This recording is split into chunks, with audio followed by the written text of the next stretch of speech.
Olá a todos. Hoje, dia 8 de novembro de 2022, estamos em mais uma fórum de discussões do ciclo gravídico puerperal e neonatal.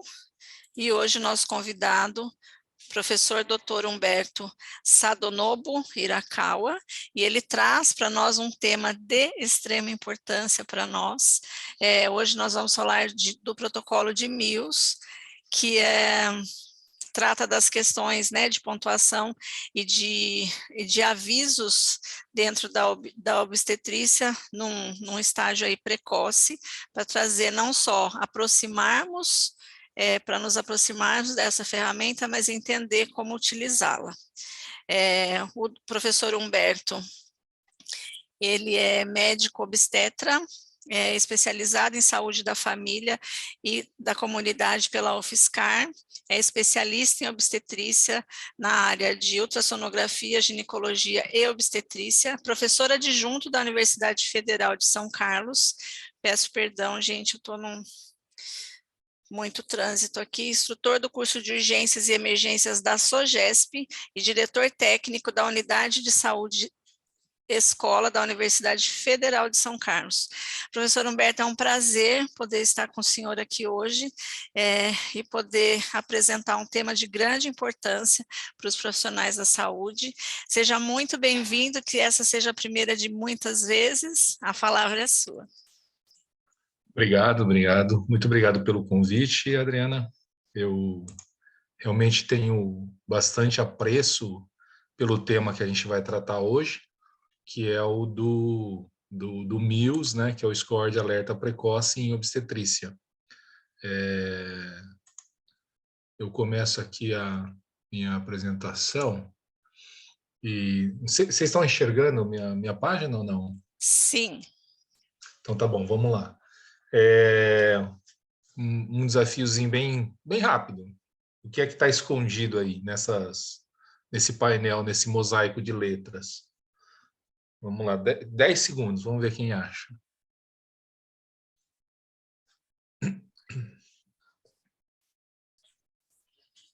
Quem achar, escreve no chat. Já escreveram, professor. Uhum.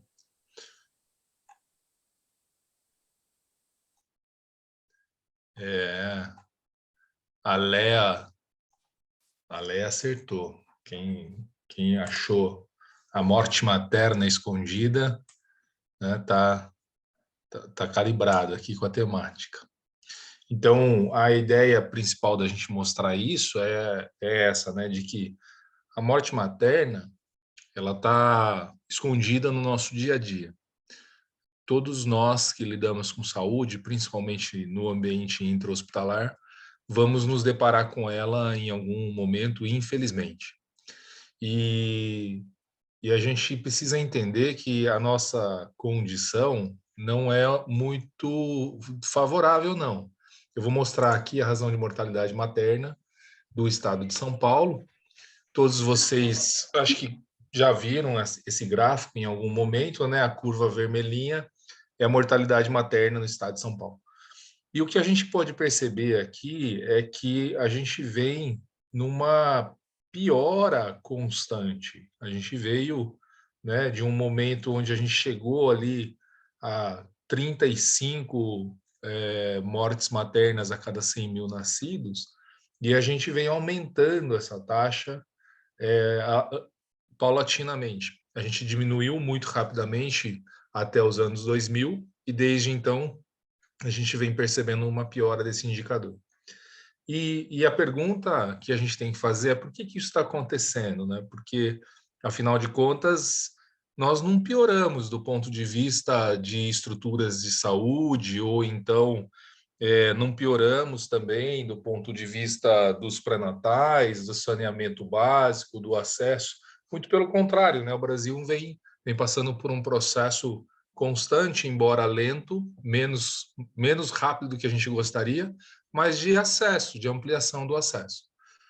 E ali só tem uma curva acessória, né? Não estou querendo induzir ninguém, mas essa é o índice de cesárea.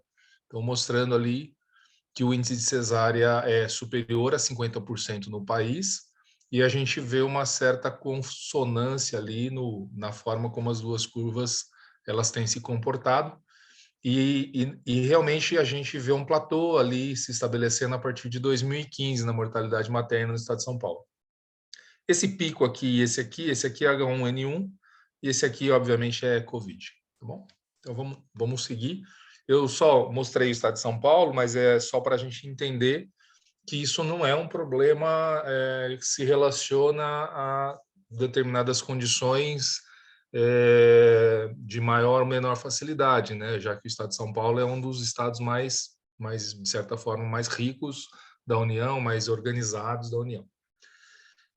A morte materna, e a gente precisa entender, então, essa evolução, né, do que é um parto sem complicação para uma condição onde você tem os diversos agravamentos, até que se culmine com a morte, ela está intimamente relacionada com atrasos na assistência. E esses atrasos na assistência vão determinar cada vez mais sequelas para as mulheres e suas famílias e para a sociedade de uma maneira ampla, né? Então a gente precisa entender exatamente isso, né? Quais são as causas da morte? Não as causas, as doenças, mas por que, afinal de contas, morre-se tanta gente? São diversas demoras. Então, demoras em identificar ou reconhecer a gravidade do quadro. Uma conduta inicial, às vezes, inadequada ou incompatível com o quadro que se observa. A falha, né, no monitoramento de sinais vitais que permitiriam perceber a deterioração em um estágio precoce, não esperar a que a situação já estivesse agravada e francamente complicada. E a demora para se instituir, portanto, uma conduta adequada. E, no fim, por fim, a falha em interromper essa cascata de complicações. Eu sempre costumo dizer assim, eu participo do grupo que dá aula da urgência e emergência no estado de São Paulo. A gente sempre fala assim, é muito diferente você diagnosticar e tratar uma sepse e você diagnosticar e tratar uma sepse com choque séptico. Então, são duas situações que são muito diferentes entre si. É muito diferente você pegar uma hemorragia e tratar uma hemorragia complicada com uma coagulopatia. Então, essas duas condições, a coagulopatia e o choque séptico, são, sem dúvida nenhuma, as condições que se relacionam ao atraso na conduta.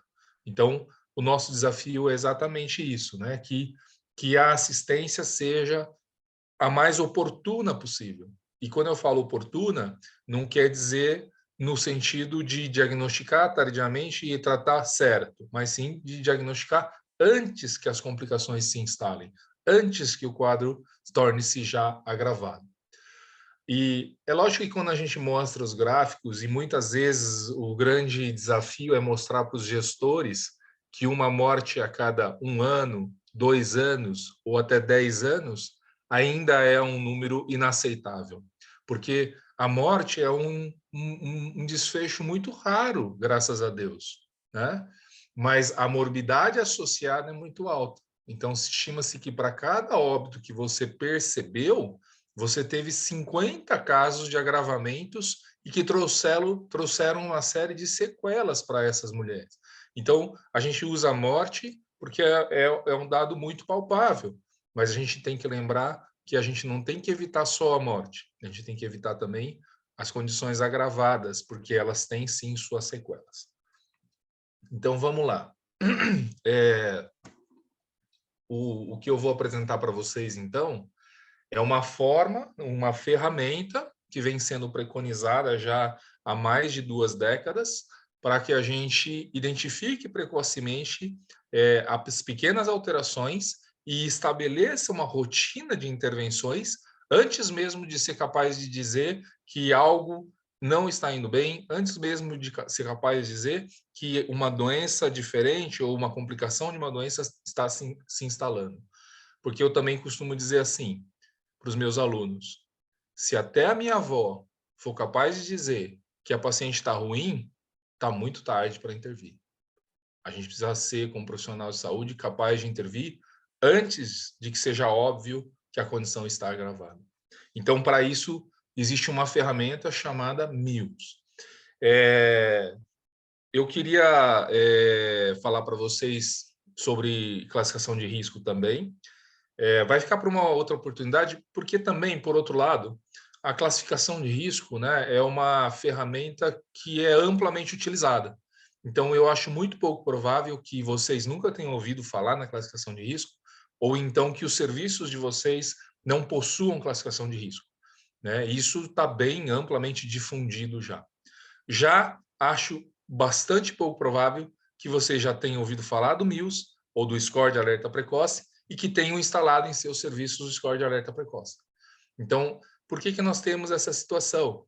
Se para a entrada, para a chegada no hospital, parece muito óbvio que uma ferramenta capaz de identificar e priorizar os atendimentos seja importante, por que isso não está instalado para uma ferramenta capaz de dizer que uma paciente já internada está agravando, né? Então, para mim, me soa meio estranho essa situação, né? Quer dizer que a gente pensa, talvez, que o paciente só chega grave, mas nunca se agrava na internação. Esse é um raciocínio equivocado, né?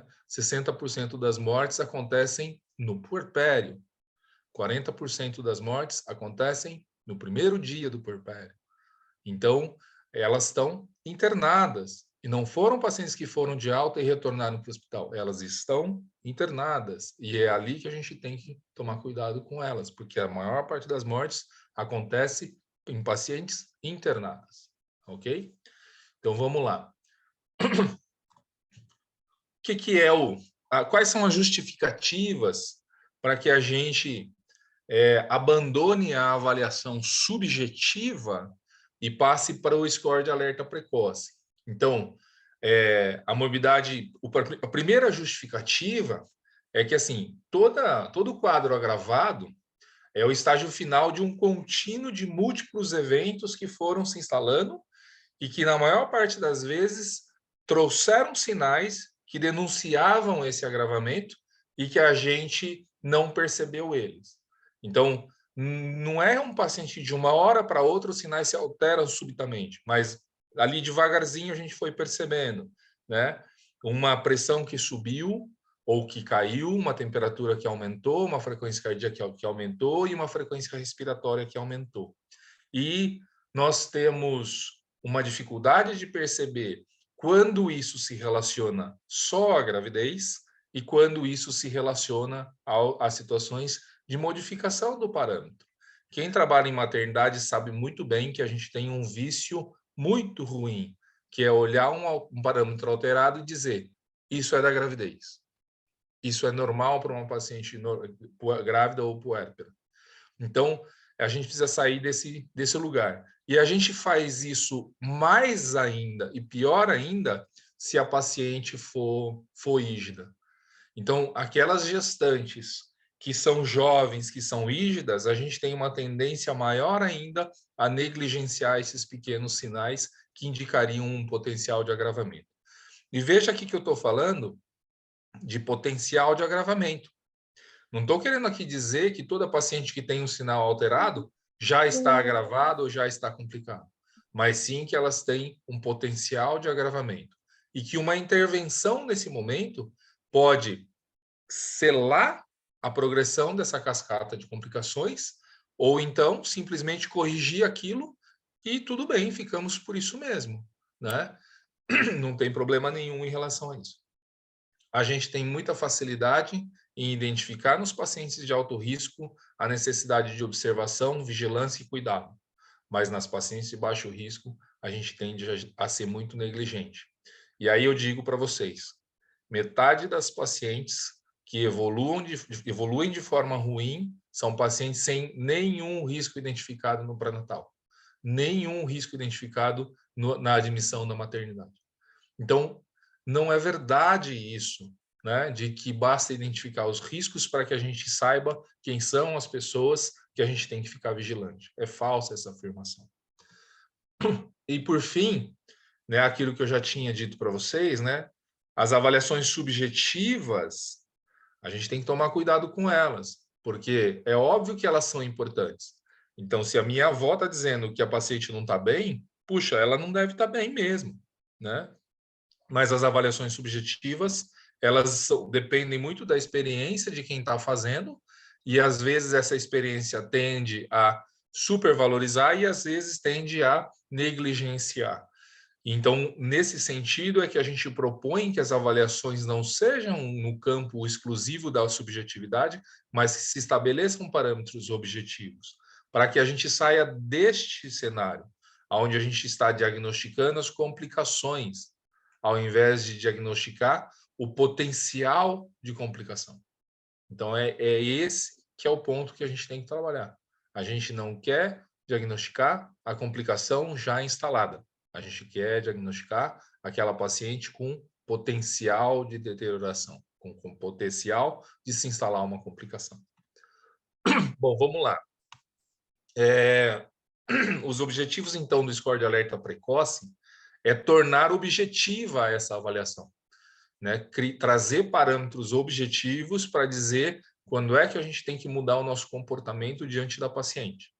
Reconhecer condições com potencial de deterioração e não francamente deterioradas.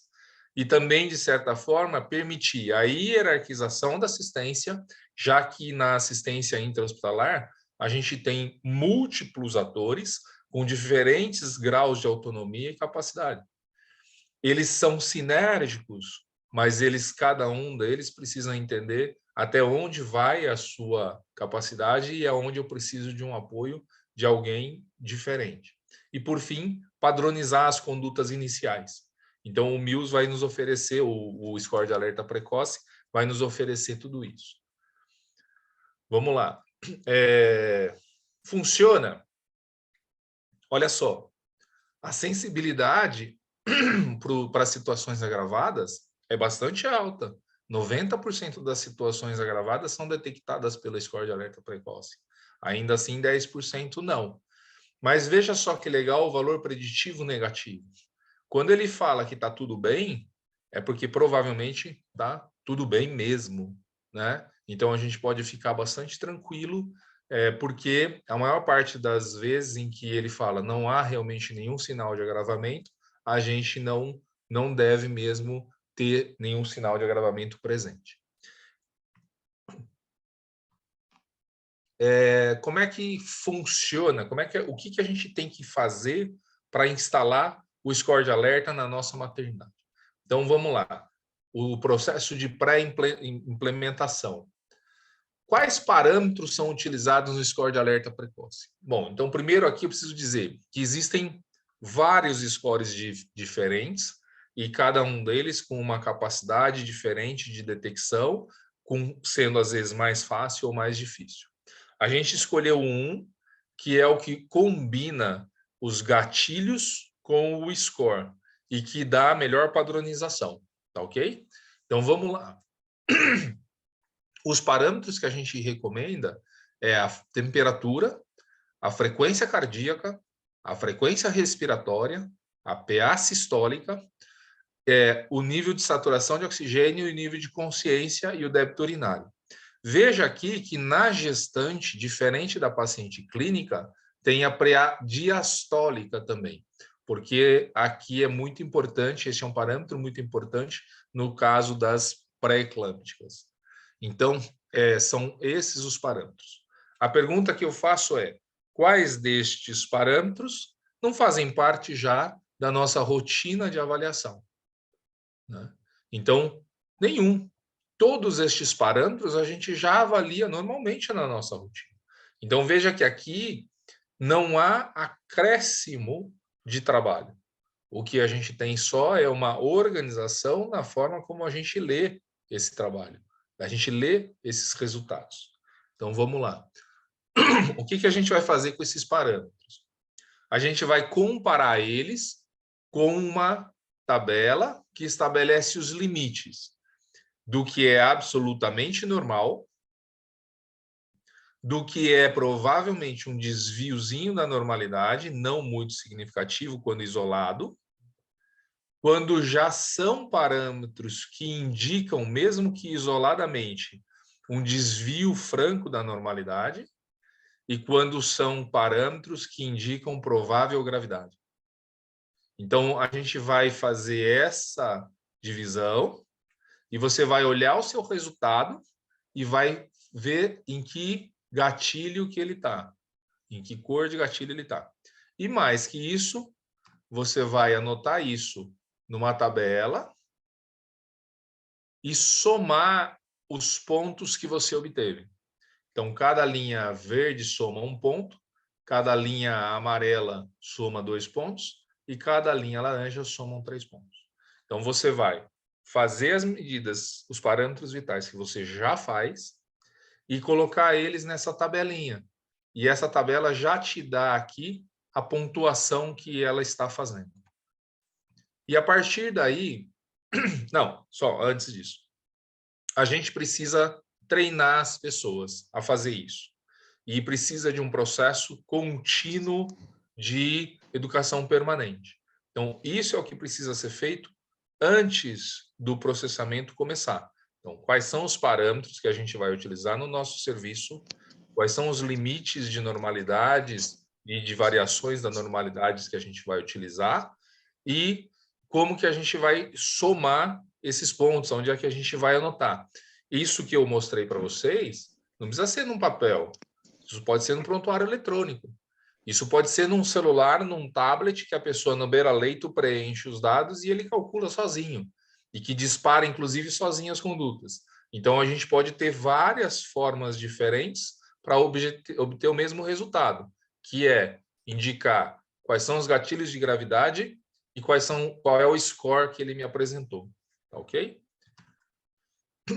E antes, então, portanto, fazer um treinamento de toda a equipe para utilizar corretamente o score e fazer as condutas corretas no tempo oportuno, conforme os resultados que forem apresentados.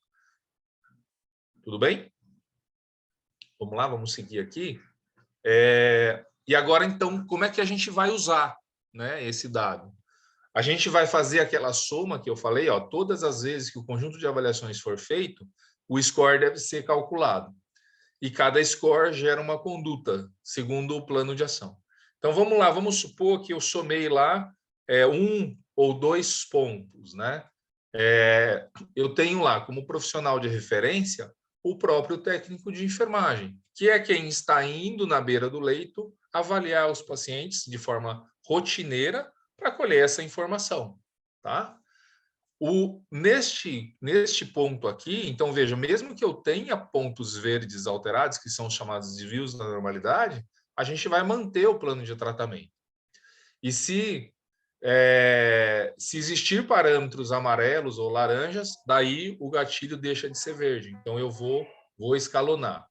E aqui as reavaliações devem ser feitas segundo a rotina. Então, vamos lá. Se eu tiver no pós-parto imediato, qual é a rotina? A avaliação dos parâmetros a cada 30 minutos. Então, ok, é dentro da rotina. Avaliação dos parâmetros a cada 1 hora. Ok, é dentro da rotina. Eu estou na enfermaria do puerpério normal. A rotina é de 6 em 6 horas, então é dentro da rotina de 6 em 6 horas. Tá bom? E se eu somei, ao invés de somar 2 pontos, eu somei 3 pontos, ou 4 pontos. Ou então, se eu tinha um gatilho amarelo. Aí muda. O profissional enfermeiro, ele deve ser avisado dessa situação e ele vai iniciar o protocolo de abordagem preliminar. Nesse ponto, se as avaliações estiverem com espaço maior do que 1 hora, elas devem ser comprimidas para de hora em hora. Então, quando eu estava lá fazendo de 30 em 30 minutos, tudo bem. Então, eu vou continuar de 30 em 30 minutos. Mas nesse ponto, se eu estava com uma avaliação de 6 em 6 horas, eu devo reavaliá-la na próxima hora. E depois, na próxima hora, se mantiver, e assim vai. Certo? Se existir algum parâmetro laranja, informar o médico. Daqui a pouco eu falo o que é o tal do protocolo de abordagem preliminar que o próprio MIUS dispara. O próprio score de alerta dispara essa avaliação. Bom, somei mais pontos. Então, somei lá 5, 6 pontos, ou eu tinha um gatilho laranja. Veja que aqui eu já tinha dito para vocês. Não é mais só uma situação onde eu estou detectando desvios da normalidade e nenhuma alteração sutil dos parâmetros. Agora eu já tenho critérios que indicam uma anormalidade presente. Então, agora, o médico deve ser acionado. E a avaliação passa a ser a cada 30 minutos. Neste nível aqui, como ele já é superior ao nível anterior, o protocolo de abordagem preliminar já foi feito e eu estou agora iniciando os protocolos do paciente crítico e os protocolos específicos, certo? Tudo bem? Então veja que a cada soma diferente eu fui mudando o meu comportamento. E as avaliações aqui, elas são de no máximo 30 minutos de intervalo. E quando eu tenho a situação de criticidade, então é quando os meus parâmetros indicam que o caso já é crítico, né? O profissional de referência é para além até mesmo do obstetra, já é alguém com um manejo da terapia intensiva. Então aqui eu coloquei anestesista e intensivista, mas é lógico que nenhum dos atores anteriores desaparecem. Então, o médico obstetra continua aqui, a enfermeira continua presente. Só que aqui, na maternidade, eu já preciso do apoio de alguém que saiba lidar com um manejo de um paciente instável. E no caso dos hospitais gerais, provavelmente eu tenho o intensivista para lidar com os pacientes instáveis. A monitorização, nesse caso, passa a ser contínua e eu já preciso considerar a necessidade de transferência para uma unidade de terapia intensiva. Aqui tem que ser já protocolos bem específicos para cada situação que for detectada e o suporte de vida deve ser já instalado ali, ok? Então, veja que a gente tem 4 níveis diferentes, com profissionais diferentes, com padrões diferentes de comportamento.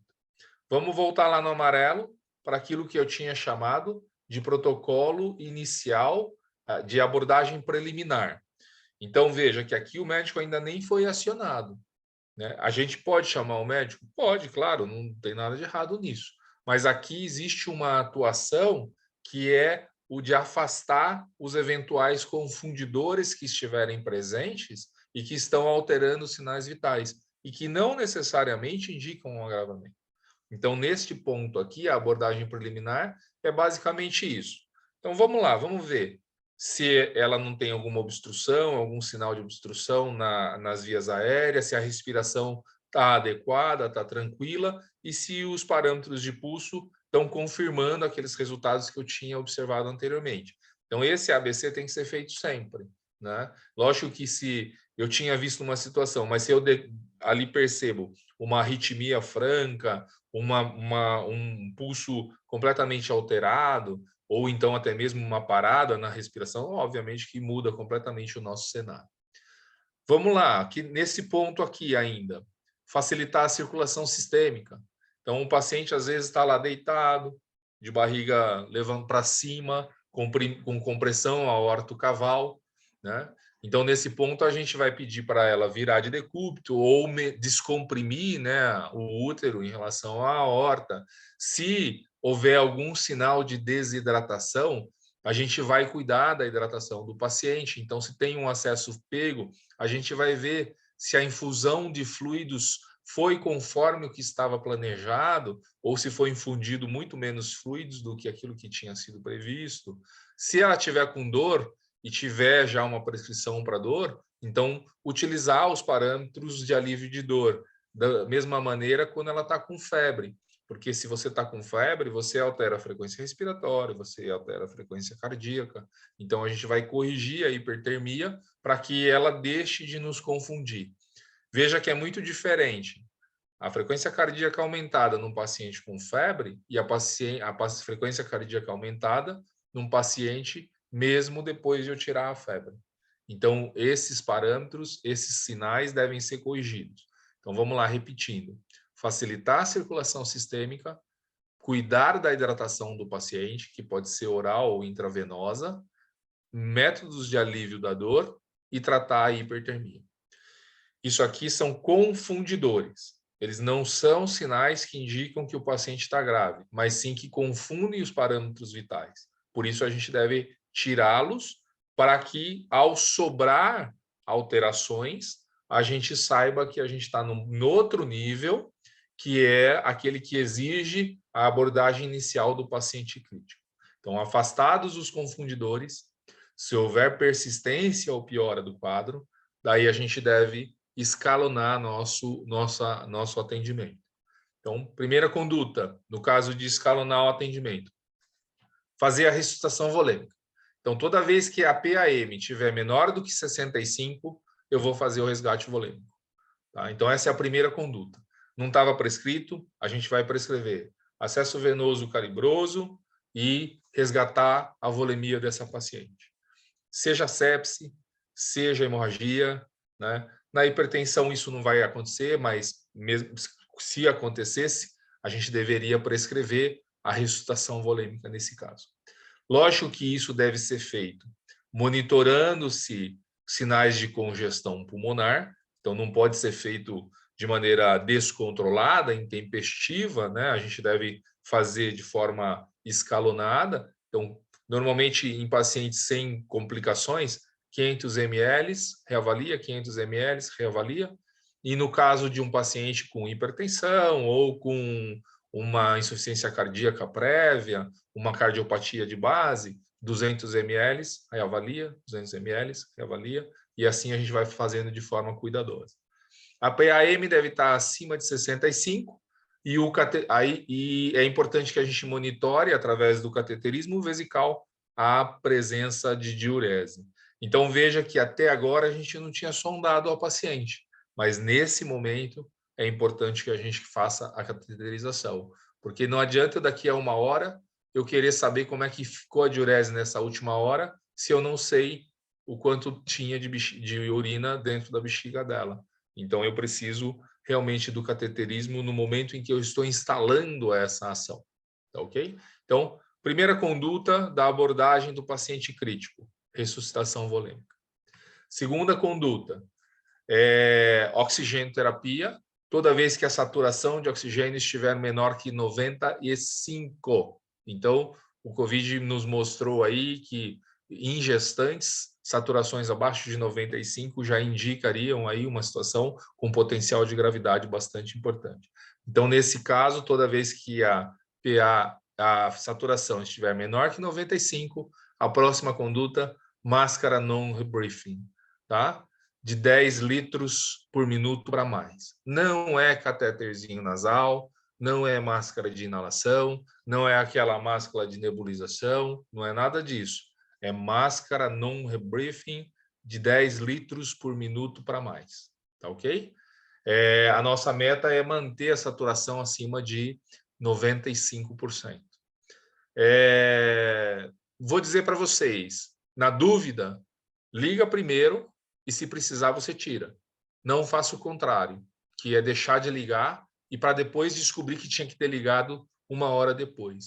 O sangue ficou lá circulando sem oxigênio, não adiantou nada. Então, liga primeiro e depois a gente discute se tinha que ter ligado ou não. Não vai prejudicar o paciente nem nada. Tá bom? Então, 2 condutas já no paciente crítico: ressuscitação volêmica e oxigênio terapia. A gente vai ter que pedir exames, porque os exames vão nos ajudar a entender a real gravidade da situação e, principalmente, no caso da sepse, é ela quem vai confirmar as disfunções orgânicas. Então, lembra que a gente está tentando lidar com o paciente que está se tornando crítico, que está se agravando e que está com complicações se instalando. Então, a gente tem que avaliar como é que está o funcionamento dos diferentes órgãos e entender qual é o principal órgão-alvo de impacto daquela doença que está instalada.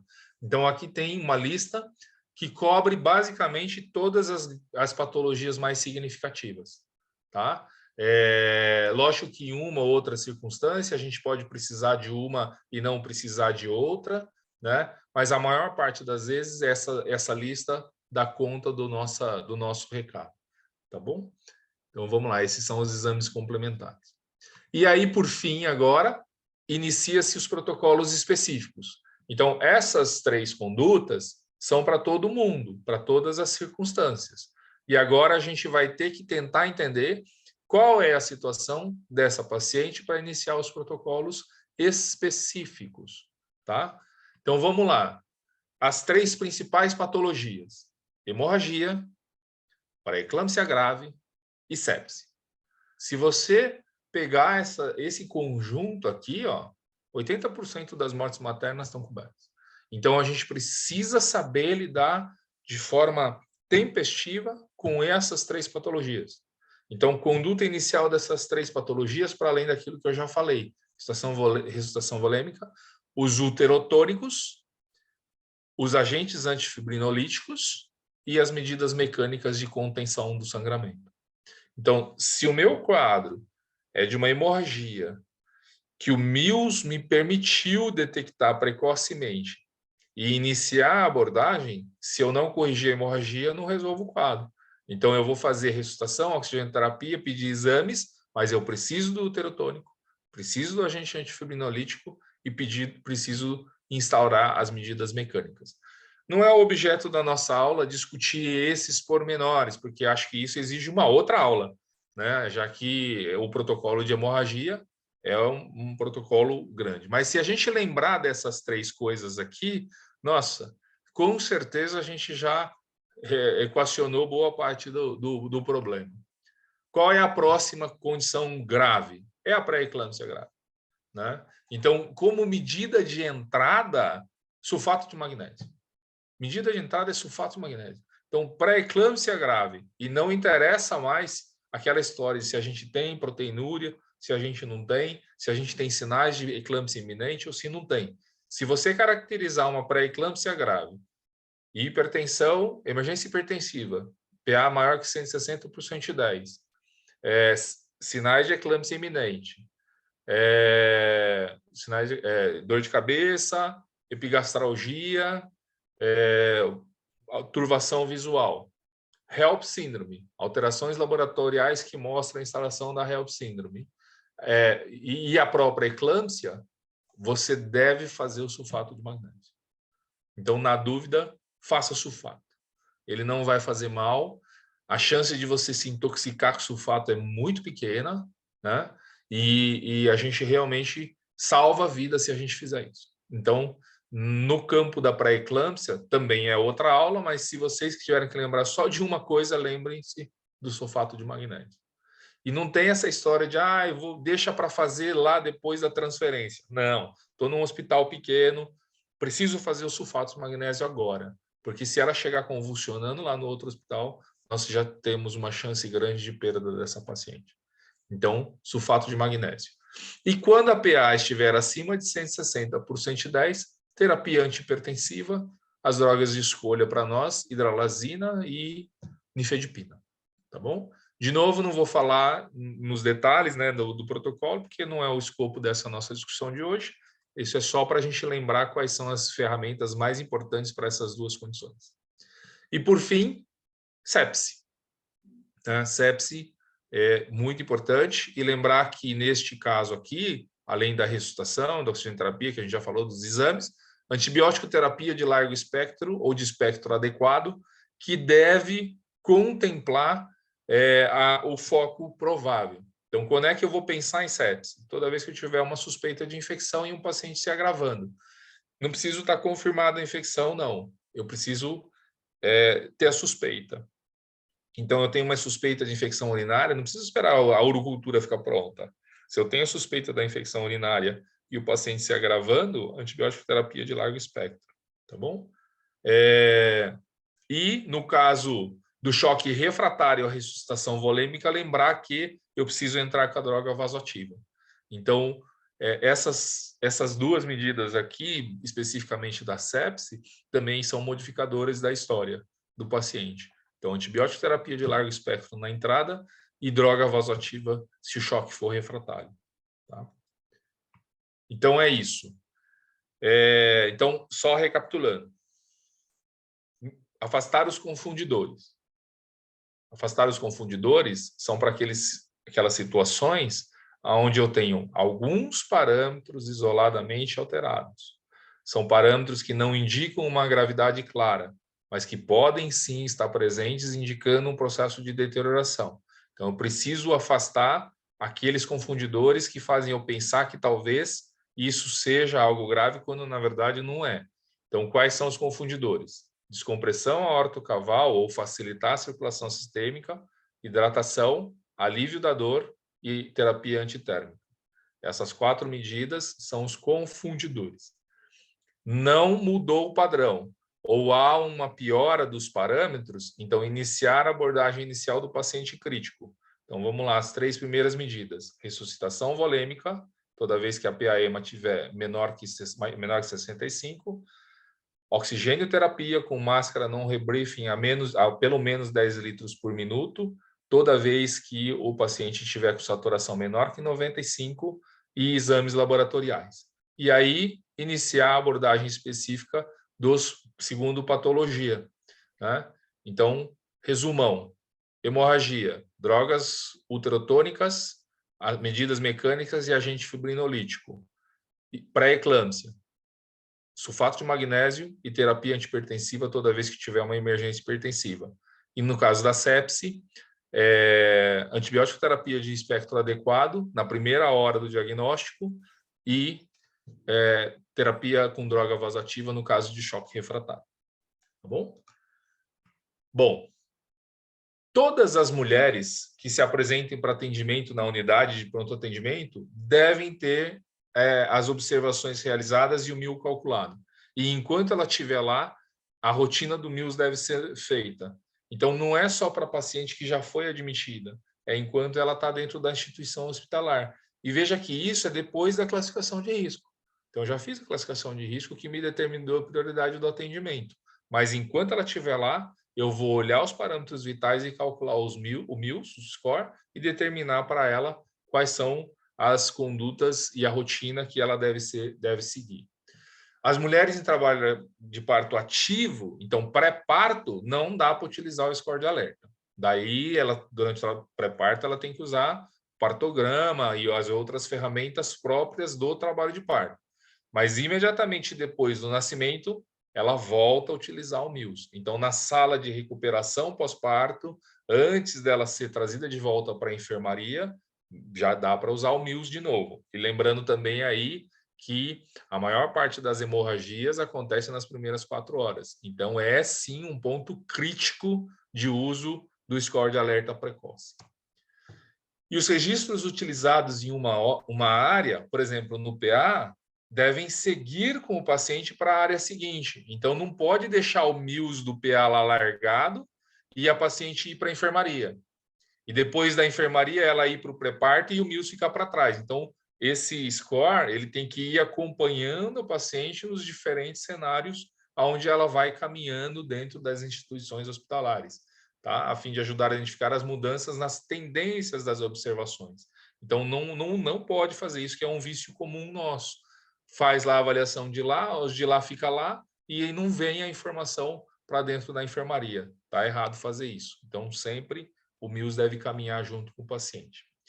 Outra coisa é que, mesmo que não esteja na hora da rotina, se você está preocupada, faça um MILS, faça um score, calcule o score. Tá? E se você ainda está preocupado, mesmo que o score não mostre gravidade, ignore o score e chame alguém. Então, o MILS, o score, ele não é uma marra. Se você está preocupado, você tem sim que chamar, porque é aquilo que eu falei para vocês lá no começo. As avaliações subjetivas, elas não perdem validade porque eu instalei as objetivas. É que as objetivas, via de regra, são mais precoces. Mas a gente não deve relegar as avaliações subjetivas porque eu estou usando as objetivas. Não tem nada a ver uma coisa com a outra. Tá ok? Então, se eu estiver preocupado com o paciente, eu faço MILS. E se o MILS já é normal, mesmo assim, se eu continuo preocupado, eu escalono no atendimento. Tá? Bom, toda vez que você tiver um score de alerta, é importante que você faça um sistema de auditoria, né, desse monitoramento. Então, precisa ver como é que a equipe está se comportando e qual que foi os resultados de todas as vezes em que o score acionou os atendimentos, para vocês saberem dizer quantas vezes os pacientes realmente acabaram evoluindo para UTI, quantas vezes eles evoluíram para alguma intervenção mais intempestiva. Então, a auditoria é muito importante, não basta só instalar o MIUS, a gente tem que ficar monitorando esse processo. Vamos falar um pouquinho do que acontece em algumas instituições hospitalares quando a gente instala esse sistema, né?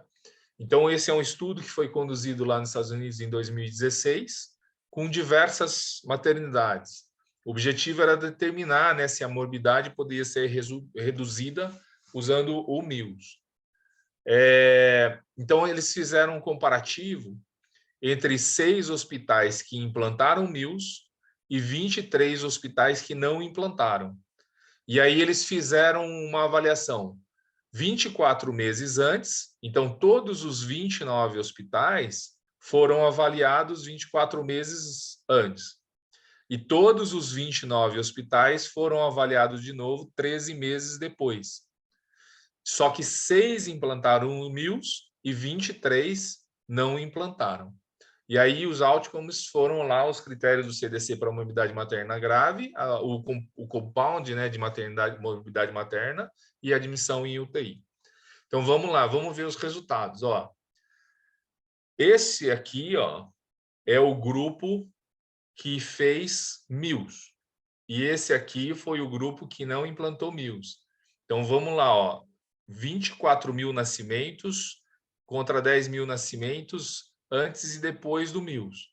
E o que a gente observa aqui é uma redução em todos os parâmetros. Todos, a incidência de todos os parâmetros se reduziu, exceção ao da sepse, que aumentou. Mas por quê? Qual é a suspeita? É que a sepse era negligenciada. Então, quando você passa a diagnosticar, aí você passa a intervir mais mesmo no caso da sepse, tá? Em contraposição ao piloto, onde houve piora, ao controle, onde houve piora de todos os parâmetros. Então, isso para mostrar o quê? Hospitais que fizeram, né, a opção pelo MIUS melhoraram a performance da sua assistência, em oposição a hospitais que se mantiveram estáveis ou que até mesmo apresentaram piora dos seus parâmetros.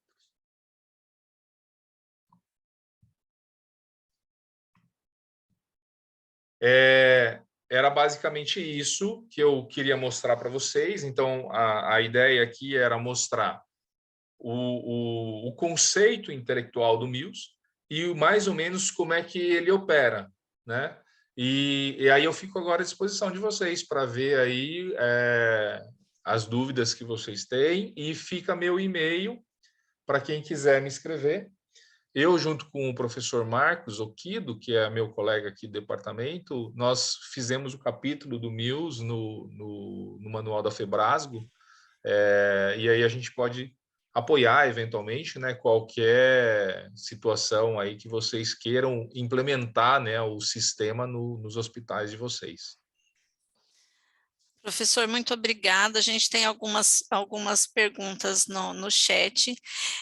Eu quero inicialmente te dizer que uma frase me impactou muito quando você trouxe que um dos aprendizados que a pandemia nos trouxe foi saber que uma mulher é um indivíduo, né, que esteja gestando, né, a saturação menor ou igual a 95 é igual ao oxigênio, mas não raro, professor, a gente encontra, infelizmente ainda, instituições que não tem o protocolo de acolhimento com classificação de risco modificado para gestante, para puérpera, e uma coisa que me chama muita atenção, quando a gente vai olhar para a classificação, a saturação, pasme, o senhor está menor ou igual a 89. Então, o quanto a gente coloca, né?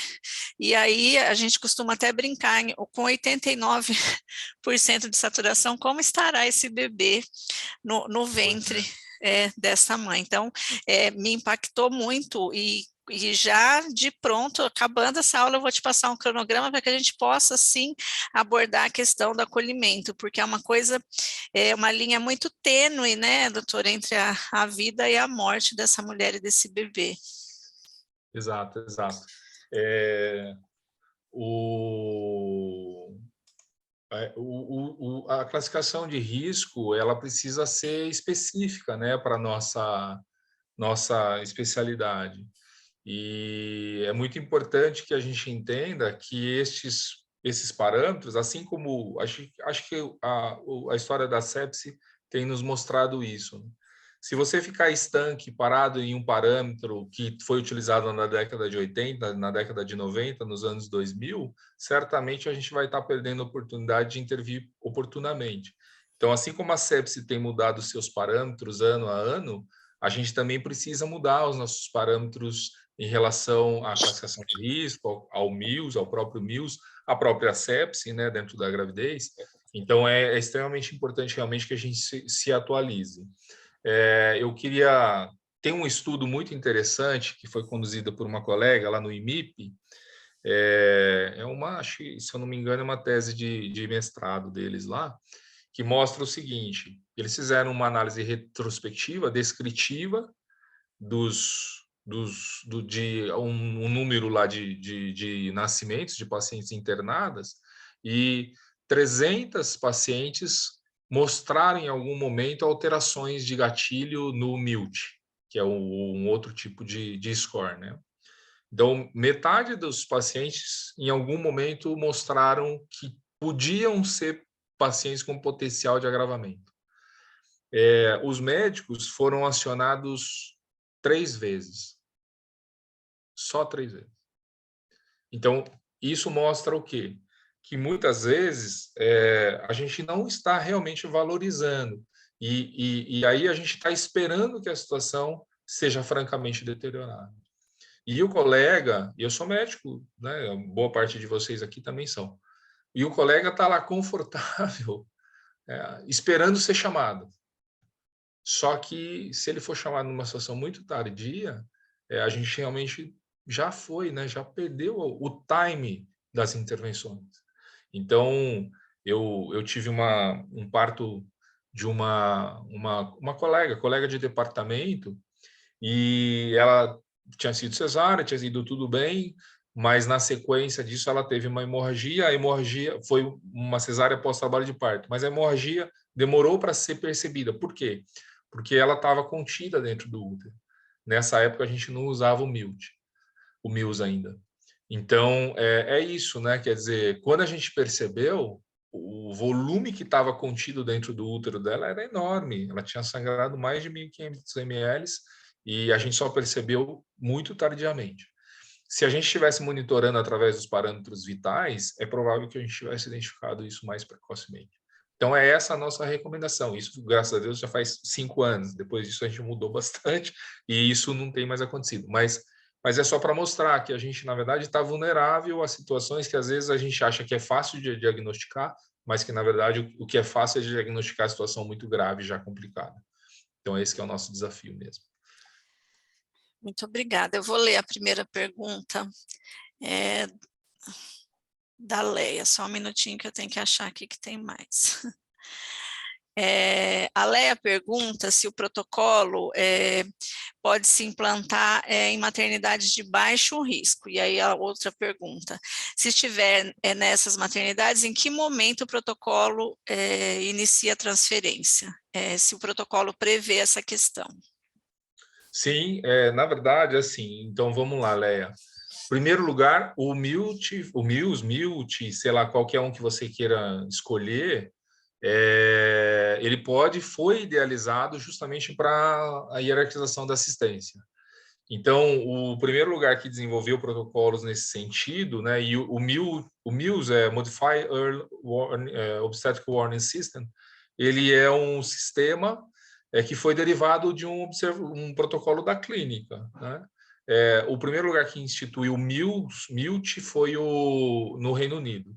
E lá a assistência é bem hierarquizada, né? Inclusive, a maior parte dos lugares o médico não está presente. Então, é para isso mesmo, né, que serve. E aí, como ele é uma ferramenta de detecção precoce, então não é só porque ele está alterado que a gente deve escalonar. Mas então, no caso se você não tem médico, tá, vamos supor que você está numa casa de parto, né? Você não tem médico, ou até mesmo numa assistência já domiciliar. Se você tem um score que demanda o médico, então no nosso caso aqui, de 5 para 6, de 5 para cima, você precisa escalonar, você precisa mandar ele para um hospital secundário. Mas veja que você já tomou uma série de condutas antes disso, né? Não é simplesmente identificar e não fazer nada. Você identificou, fez uma série de condutas e encaminhou o paciente. Mas isso também, acho que depende um pouco da organização local, né? Da forma como os locais estão organizados, né? Então, não necessariamente todos os mesmos parâmetros vão servir para todas as instituições. Mas a recomendação de base basicamente é essa. Quando eu tenho um parâmetro 4 para 5, desculpa, 5 para 6, eu já deveria encaminhar para um hospital com maior capacidade. Agora, se eu tiver um médico no meu hospital, ele tem que fazer a abordagem inicial. E aí sim, após a abordagem inicial, ele precisa entender o que ele conseguiu resolver e o que ele não resolveu. E aí, então, não é o score que determina a transferência, mas a avaliação do médico após o score ter acionado a sua observação. Obrigada, professor. A professora Sue gostaria de fazer uma pergunta. Professora?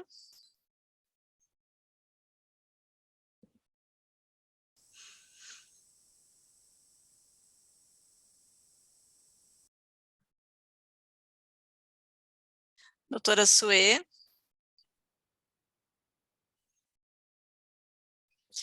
Ela deve estar com problema no microfone. Eu vou fazer outra pergunta enquanto ela resolve. A Patrícia... Não, perdão. A Regina Torlone pergunta: por que a Febrasgo escolheu recomendar este modelo específico de Mills e não outros? Por exemplo, parâmetro de Lóquios e dor. Na verdade, a gente escolheu esse parâmetro porque eles são os que usam os parâmetros vitais simples, aqueles que a gente já faz todo o tempo. É lógico que um lóquio alterado ou uma dor presente deve ser valorizada, mas a questão aí, no caso, é que ela seria valorizada mesmo que você não estivesse usando o protocolo. Então, lóquios alterados e dor já é valorizado de uma forma, né, mesmo que a gente não esteja usando protocolo nenhum. Então, por isso que a gente optou por dar mais valor, mais ênfase aos parâmetros simples, não aqueles que, francamente, mostram já uma condição deteriorada. Mas, como eu disse, não é um score só, ela mesma cita isso, né? Pela pergunta dela, percebe-se que ela conhece outros scores. Então, a gente tem uma infinidade de score. O que é muito importante que as pessoas entendam quando a gente está falando de score de alerta precoce é que ele é um score de alerta precoce. Ele não é para detectar situações já agravadas, e sim para detectar situações com potencial de agravamento. Então, Mills, score de alerta precoce, não faz diagnóstico. Ele nos liga à luz de alerta e não faz diagnóstico. Então, se eu tenho um quadro de dor evidente, eu talvez não precise mais de um score de alerta ou de um sinal de alerta. Ele já é por si só um sinal de alerta. Se eu tenho uma loquiação alterada, fétida, eu já não preciso mais do score de alerta, né? Então, a opção foi exatamente por dar ênfase àqueles parâmetros vitais que a gente diuturnamente já avalia, mas que passam desapercebidos, às vezes, dentro da rotina dos hospitais. Mas pode utilizar, tá? Roberta, né, que falou? Regina Torlone. Regina. Você pode usar sem problema nenhum, pode usar qualquer um dos scores com vantagens para um lado e vantagens para outro. Quando você usa, por exemplo, o modelo de triggers, sem a soma, né, que são só os gatilhos, a sensibilidade é bem maior. A sensibilidade é bem maior. Só que aí tem um probleminha, né? Quando a sensibilidade é muito grande, a gente começa a ter uma certa sabotagem do Mills. Porque você começa a detectar tantas vezes e que não vira nada, que as pessoas começam a desvalorizar o Mills.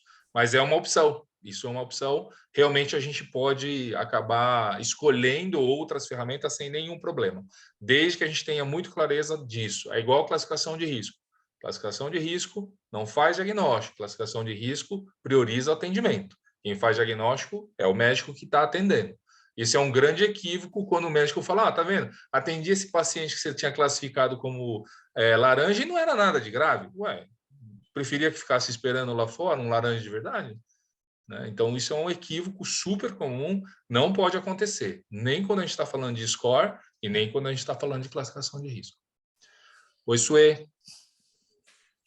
Humberto, então, primeiramente, boa tarde, Adriana, Humberto e todos aqui presentes. Quero fazer uma introdução da doutora Regina Torloni. Para quem não conhece, você não conhece a Regina, Humberto? Não conheço. A Regina é uma colega nossa que trabalha aqui com a gente na Unifesp, é uma grande pesquisadora e ela acho que foi consultora também da OMS. Então, é uma pessoa assim, com muito conhecimento. Então, ela com certeza está te perguntando porque ela conhece as ferramentas. Sim, Mas claro. o que eu queria dizer é que eu achei a sua aula excelente, didática e simples, no sentido de pontuar e fazer a gente lembrar, né? Então, eu acho que assim, você deu uma aula complexa e, ao mesmo tempo, muito prática, para a gente guardar alguns pontos. E aí eu tive que sair porque me ligaram do hospital para resolver um caso, mas assim, eu acho que eu peguei um pedaço, você dizendo, de um sangramento oculto, que é uma paciente. Então, essa semana não paro, nós tivemos uma mulher num pós-cesárea que ela não tinha sangramento, ela não tinha loqueação aumentada e ela teve um quadro de hemorragia, né?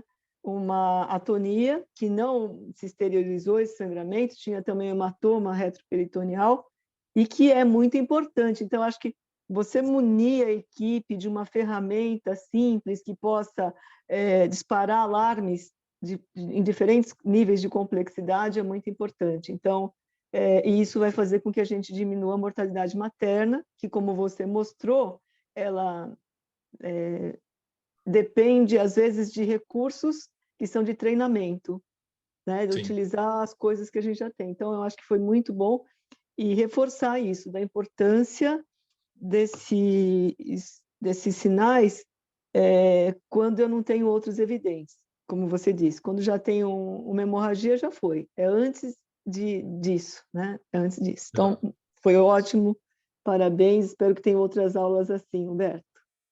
Obrigado, Suê. Receber um elogio da Suê, particularmente, é muito generoso. Acho que a Suê traduziu bem, né, o importante da situação. Quando você está tendo uma hemorragia que qualquer pessoa consegue ver hemorragia, não tem grandes segredos, né? Tá lá, tá fácil. Mas e aquela paciente que está deitadinha, estável hemodinamicamente, porque está na posição de decúbito e o sangramento foi um pós-cesárea com colo fechado e o sangue está oculto lá dentro da cavidade uterina. Então, se você não tiver parâmetros para falar, opa, alguma coisa está fugindo da normalidade nesse caso, vamos lá reavaliar a paciente, colocar a mão nesse útero, examinar direitinho, a gente realmente perde a bola.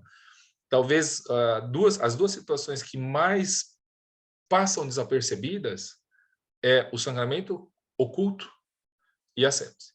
São realmente as duas situações mais perigosas. Dificilmente uma eclâmpsia passa desapercebida, né? Pode passar também, infelizmente passa, mas assim, a gente consegue perceber relativamente fácil. A gente tem uma lida fácil com a hipertensão, porque faz parte do nosso dia a dia, né? Agora, o sangramento oculto e a sepse, não. Muitos de nós aqui, talvez, se deparar com um caso de sepse, mesmo que franco, pode ter até dificuldade para lidar. Então, quanto mais quando os sinais são sutis ali. Então, acho que é essa mesmo que é a mensagem, Suê. Vamos ficar atento e vamos intervir antes das complicações, porque quando ela se torna óbvio e escarrada, não precisa de ferramenta nenhuma, né? Professor Humberto, eu gostaria de comentar, o grupo de enfrentamento que mantém esse espaço aqui ativo, nós estamos na segunda edição de uma nota técnica que recomenda a montagem de caixas de emergência em todos os locais do estado de São Paulo que a mulher pudesse ser atendida, né? Então, essa nota técnica é um documento de 22 páginas que tem a caixa de hemorragia, caixa para atendimento da hipertensão, né, seja na eclâmpsia, na pré-eclâmpsia, na síndrome HELP, e para a sepse. E é um documento, eu até compartilhei no chat com o pessoal, um documento que trata essas 3 principais, né, causas de morte que nós temos aqui no estado de São Paulo, e exatamente na ordem que o senhor apresentou, o quanto é importante isso e associado, né, às capacitações, a aula que o senhor trouxe hoje, o quanto a gente minimiza, e até foi muito bem colocado pelo Wesley, gestor de uma grande maternidade, o quanto isso possibilita que a gente reduza a morbimortalidade. Então, eu gostaria que, se fosse possível, o senhor pudesse comentar um pouco essa questão das caixas de emergência obstétrica, que não é óbvio, não é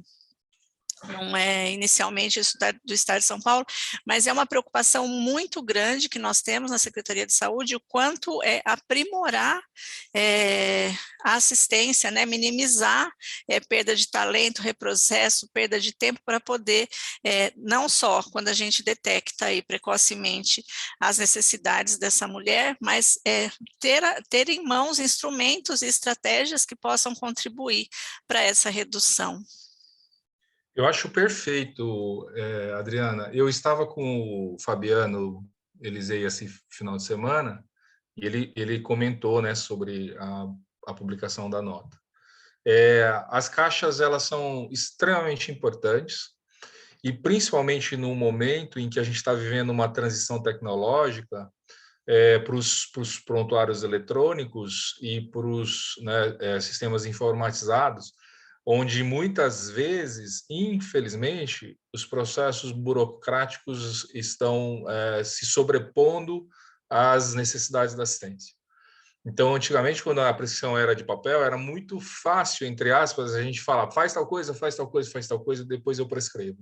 E em muitos locais, a gente vê uma real dificuldade em conseguir liberar um exame ou fazer uma prescrição, pegar um medicamento e fazer esse medicamento antes que alguém vá lá sentar no computador e prescreva isso. Isso é um despropósito total, né? A gente sabe que os processos burocráticos administrativos nos hospitais, eles são importantes, mas para isso a gente tem que ter ferramentas que facilitem o processo assistencial e não que dificultem. Então, as caixas, elas vêm muito nessa direção de deixar na mão basicamente todo o material que alguém teria que sair correndo atrás na hora e poderia se equivocar e pegar material diferente. E isso, então, sem dúvida nenhuma, para essas 3 situações em particular, né, a pré-eclâmpsia grave, a hemorragia e a sepse, elas são fundamentais, Deixar lá dentro os pedidos de exame, né, pré-prontos, as prescrições padrões já até prontas, os medicamentos que serão utilizados e que não precisam de algum armazenamento específico, isso é muito importante. O único reparo que eu faço na questão da caixa é tomar cuidado com medicamentos que precisam de armazenamento específico, né? Então, a gente vê aí... Eu vou dar um exemplo que talvez a gente até, muitos de nós, tenham um pouco de estranheza nessa minha fala, mas a gente tem que tomar muito cuidado. Ocitocina é termolábil. Então, se você tiver uma ocitocina conservada inadequadamente, a eficácia dela vai estar reduzida. E aí você está confiando que ela vai fazer profilaxia de sangramento, né? Que não é o caso da caixa, ela não está na caixa. Ou então, fazer o tratamento uterotônico na paciente hemorrágica e ela estava conservada fora de geladeira, você pode estar dando um medicamento com eficácia reduzida. Então, eu preciso lembrar desses detalhes só para que a gente tenha muita clareza que até o próprio local onde a gente vai deixar a caixa, ela tem que ser um local com temperatura controlada, adequada, para que a gente não tenha essas perdas aí relacionadas a isso. Mas sem dúvida nenhuma, a tecnologia, né, caixas, kit pronto é fundamental, né? E não há dúvida disso, e isso não é uma experimentação nossa. Isso já foi experimentado amplamente em diversos serviços, não no caso da obstetrícia especificamente, mas no caso da clínica, e com resultados muito satisfatórios, principalmente no caso da sepse. Então, não há dúvida de que isso é uma coisa que a gente tem que fazer, sim.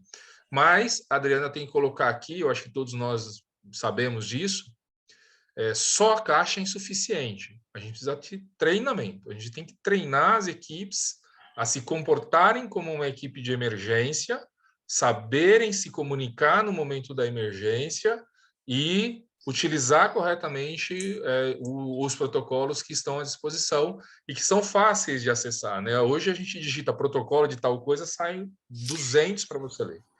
Então, sem treinamento é difícil.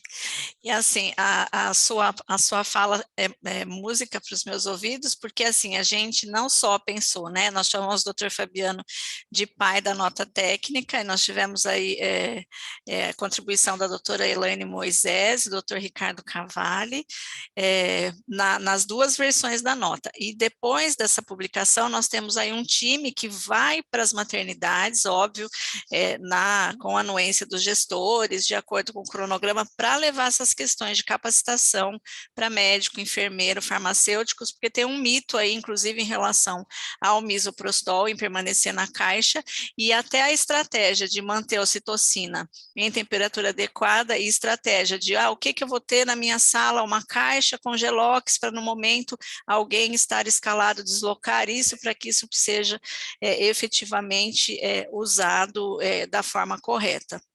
Então, toda essa preocupação é assim, nós temos, e a gente tem essa proposta de expandir isso para o estado todo, professor. Então, assim, exatamente a sua fala é o que a gente vem fazendo para poder estruturar aí os locais de atendimento. Meu sonho, na verdade, Adriana, é quando isso deixar de ser uma recomendação e passar a ser obrigatório. O que a gente tem é obrigatório, não uma recomendação que faz quem quer. Na realidade, a gente fez essa recomendação como uma proposta de apoio, né, de aproximação da secretaria, tendo comprometimento, né, a corresponsabilização dos profissionais que prestam serviços e produzem cuidado, né? Então, inicialmente, a gente espera que não precise ser obrigação e que os gestores tenham entendimento da necessidade disso estar em todos os locais que a mulher e o bebê caminham aí no Sistema Único de Saúde e na rede privada também, porque eu acho que esse é um canal que não se limita, né, à saúde pública. Óbvio que a gente tem as questões maiores voltadas para a saúde pública, mas são matriciamentos que servem aí para assistência integral em qualquer âmbito. Pessoal, mais alguém tem alguma questão? No chat, acho que não temos mais nenhuma. A única coisa, professor, eles estão pedindo os materiais, podemos combinar do senhor encaminhar para mim e eu encaminho para eles? Sim, eu só vou precisar, Adriana, eu vou pedir desculpa, porque esse capítulo que a gente escreveu, ele está no livro da Febrasgo, então ele tem propriedade intelectual. Eu vou pedir para a Febrasgo a autorização para compartilhar esse capítulo especificamente com vocês. Aí, se eu tiver essa autorização, eu encaminho para você e você distribui. Tá ótimo, perfeito, eu agradeço. Mas fiquem tranquilos que a gravação da aula eu vou encaminhar para todos, tá bom? Quem não conseguiu assinar a lista, por favor, deixe nome completo e e-mail, que eu vou encaminhar para vocês. Mais alguém, pessoal, com alguma dúvida? Todo mundo agradecendo, dando parabéns para o professor. Deixa eu compartilhar mais uma vez a lista.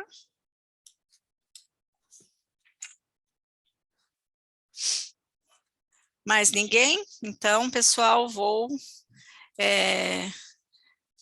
Adriana. Oi, Fátima. Tem que chamá-lo para fazer a palestra da acolhimento e classificação de risco. Fique tranquila, não soltaremos mais o professor Humberto. Pessoal, então, em nome do grupo de enfrentamento, eu quero agradecer mais uma vez a oportunidade de estar com vocês, agradecer os membros do grupo de enfrentamento do comitê, eu vi a doutora Suê, a Ben foi junto conosco hoje, e passar as considerações para o professor Humberto, dizer que foi excelente ouvi-lo, estar com você até agora, professor, e que você seja um membro contínuo aqui no nosso cronograma. Muito obrigada. Suas considerações finais. Eu que agradeço, Adriana, é um prazer enorme estar aqui, falar de um assunto que eu gosto muito, que é a urgência e emergência em obstetrícia, e me coloco à disposição de vocês para qualquer assunto aí que vocês queiram que eu trabalhe, e já me escalo já para classificação de risco e acolhimento, que é também um tema que eu tenho muito apreço. Agradecemos muito. Doutor Marcos Tadeu está batendo palmas para você, professor. Obrigado. Muito obrigada a todos, uma ótima semana, até terça que vem. Tchau.